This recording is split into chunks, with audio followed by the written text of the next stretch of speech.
ଆଜି ସକାଳୁ ମୁଁ ଉଠିଲା ବେଳକୁ ଏ ବାପ ପୁଅ ଗଧା ଭଳିଆ ଶୋଇଛନ୍ତି। ଡୁଗୁକୁ ଉଠେଇକି ଫ୍ରେଶ୍ କରିକି ସ୍କୁଲରେ ଛାଡ଼ି ଦେଇଥିଲି, ଯାହାର ଭିଡ଼ିଓ ମୁଁ କରିପାରିନଥିଲି, ସେଥିପାଇଁ ତାକୁ ଆଣିଲା ବେଳେ ଭିଡ଼ିଓଟା କରିଦେଇଥିଲି। ଡୁଗୁକୁ ସ୍କୁଲରୁ ଆଣିଲା ପରେ ତାକୁ ଗାଧୋଇ ପାଧେଇକି ଫ୍ରେଶ୍ କରିଦେଲି। ଆଉ ମୁଁ ବାଡ଼ିରେ ଲଗେଇଥିଲି କଲରା ଗଛ, ଯେଉଁଥିରେ ଫ୍ରେଶ୍ କଲରା ହେଇଥିଲା।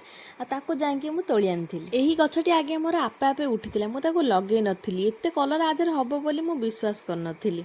ମୁଁ ତ ଭାବୁଥିଲି ଗଛଟାକୁ ଓପାଡ଼ି ଦେବି, ହେଲେ ଓପାଡ଼ି ନଥିଲି ବୋଲି ସିନା ଆଜି ଏତିକି କଲରା ପାଇଲି। ତାପରେ ଖାଇ ପିଇ ଦେଇକି ଆମେ ମା ପୁଅ ଶୋଇପଡ଼ିଥିଲୁ। ଉଠିକି ଦେଖିଲା ବେଳକୁ କେମିତି କେଜାଣି ଗୋଟେ ଚଢ଼େଇଟେ ଉଡ଼ି ଆସିକି ଆମ କିଚେନରେ ପଶି ଯାଇଥିଲା, ଯାହାକୁ ଡୁଗୁ ନିଜେ ଧରିଥିଲା। ଏତେ ସାହସୀ, ହେଲେ ତା ବାବା ତା ପାଖରୁ ଛଡ଼େଇ ଆଣିଥିଲେ।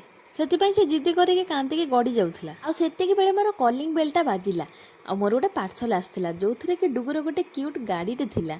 ସବୁ କାମକୁ ସାରି ଦେଇକି ଡୁଗୁକୁ ନେଇକି ଟିକେ ମୁଁ ବାହାର ଯାଇଥିଲି ଡକ୍ଟରଙ୍କ ପାଖକୁ। ହେଲେ ସେଠି ଯେ ଏତେ ଲମ୍ବା ଲାଇନ୍, ସେଥିପାଇଁ ଭାବିଲୁ ଏଠି ଖାଲିଟାରେ ଠିଆ ହେବା ଅପେକ୍ଷା ଆଉ ନମ୍ବର ପଡ଼ିଲା ଭିତରେ ଆମେ ଟିକେ ଯାଇ କୋଉଠୁ ବୁଲି ଆସିବା। ସନ୍ଧ୍ୟା ସମୟ ହେଇଯାଇଥିଲା ଆଉ ଭୋକ ବହୁତ ଜୋରେ ଲାଗୁଥିଲା, ସେଥିପାଇଁ ଏଏଫସିକୁ ଗମନ ହେଲା। ଫାଷ୍ଟ ଗୋଟେ ଆଇସ୍କ୍ରିମ୍ ଖିଆଗଲା, ତାପରେ ଗୋଟେ ଫ୍ରେଞ୍ଚ ଫ୍ରାଇଜ୍ ଆସିଥିଲା। ହେଲେ ଏଥିରେ ଏ ବ୍ୟକ୍ତିଙ୍କର ଜମାରୁ ବି ଭାଗ ନଥିଲା, କିନ୍ତୁ ସିଏ ଖାଇ ଦେଉଥିଲେ। କାହିଁକିନା କାର୍ତ୍ତିକ ମାସ ପାଇଁ ମୁଁ ତ ନନଭେଜ୍ ଖାଉନଥିଲି, ଆଉ ଡୁଗୁଟା ବି କିଛି ଖାଇପାରିବନି। ସେଥିପାଇଁ ଆମ ମା ପୁଅଙ୍କ ପାଇଁ ଫ୍ରେଞ୍ଚ ଫ୍ରାଇଜ୍ଟା ଆସିଥିଲା। ହେଲେ ତା ବାବା ମଝିରେ ମଝିରେ ଏଥିରୁ ଖାଇ ଦେଉଥିଲେ। ତ ବାହାର ଜିନିଷ କିଛି ଖାଏ ନା, କିନ୍ତୁ ଏଥିରେ ଟିକେ ଖାଇଲେ ଯାହା ମୋତେ ଟିକେ ଖୁସି ଲାଗିଲା। ଆଉ ତା ବାବାଙ୍କର ଆସିକି ପହଞ୍ଚି ଯାଇଥିଲା ଚିକେନ୍। ସେଠୁ ଖାଇ ଦେଇକି ପେଟ ଶାନ୍ତି କରିକି ବାହାରି ଆସିଲୁ। ମୋର ଟିକେ କିଛି କିଣାକିଣି କରିବାର ଥିଲା, ସେଥିପାଇଁ ମୁଁ ଟିକେ ଦୋକାନକୁ ପଳେଇ ଆସିଥିଲି।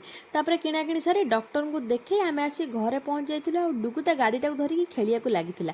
ଡୁଗୁ ଏଯାଏଁ ତା ଗାଡ଼ିଟା ଦେଖିନଥିଲା, ଆଉ ଦେଖିଲା ପରେ ତା ମନଟା ବହୁତ ଖୁସି ହେଇଗଲା। ଆଉ ସନ୍ଧ୍ୟାବେଳେ ମୁଁ ଟିକେ ବନେଇଥିଲି ମୁଡ଼କି, ଯାହାକୁ ଖାଇକି ମନ ପୁରା ଖୁସି ହେଇଗଲା।